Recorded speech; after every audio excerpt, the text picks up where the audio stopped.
I'm colonel Wasif Sajjad. कल मरीम औरंगजेब साहिबा एक प्रेस कॉन्फ्रेंस पे एक हेलीकॉप्टर की तस्वीर लहरा के दिखा रही थी कि ये हेलीकॉप्टर मिसयूज किया गया है इमरान खान की तरफ से। तो मरीम औरंगजेब साहिबा आज से 10 साल पहले मैं चीफ सिक्योरिटी कंसल्टेंट था नवाज शरीफ साहब का और 2 साल मैं उनके साथ रहा।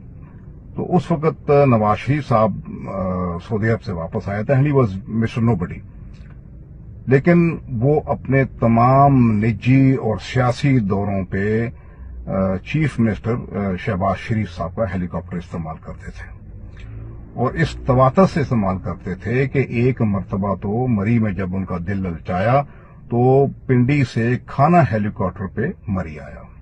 और एक और मर्तबा मुझे अच्छी तरह याद है कि उन्होंने मुझे कहा कि हेलीकॉप्टर मंगवा लें वहां पे पिंडी में, वापसी पे लाहौर हम हेलीकॉप्टर पे जाएंगे। तो जब हम मरी से पिंडी पहुंचे तो मियां साहब का मूड चेंज हो गया।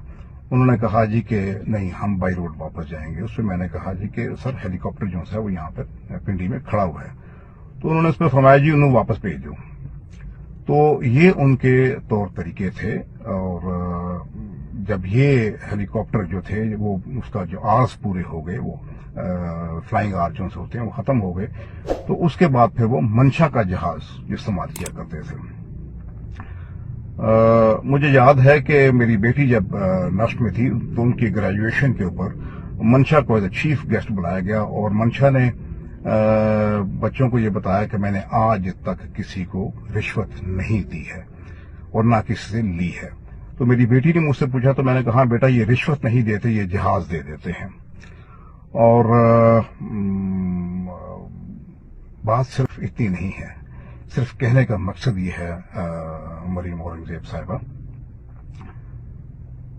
कि जो कुछ श्रीलंका में हुआ उसको आप बखूबी जानते हैं।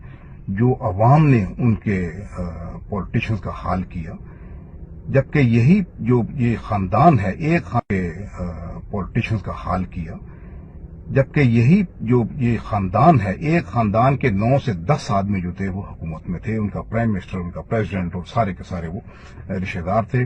और मुल्क का 70% जो पैसा था वो इस खानदान के हाथ में था। ये वही श्रीलंका है जो कि एक जमाने में IMF ने इसको बेस्ट इकोनॉमी डिक्लेयर किया हुआ था, लेकिन अब इसी एक खानदान ने इसको बैंकरप्ट कर दिया। यही हालत इस मुल्क में हो चुकी है कि 2 खानदान, एक जरदारी खानदान, एक शरीफ खानदान, ये मुल्क का मैक्सिमम पैसा इनके पास है और तमाम के तमाम मनी लॉन्ड्रिंग के जरिए बाहर जा चुका है। आप लोग डरें उस वक्त से कि जिस वक्त इस मुल्क की अवाम इन पॉलिटिशियंस का वही हाल करेगी जो श्रीलंका में अवाम ने अपने पॉलिटिशियंस का किया है। खुदा हाफिज।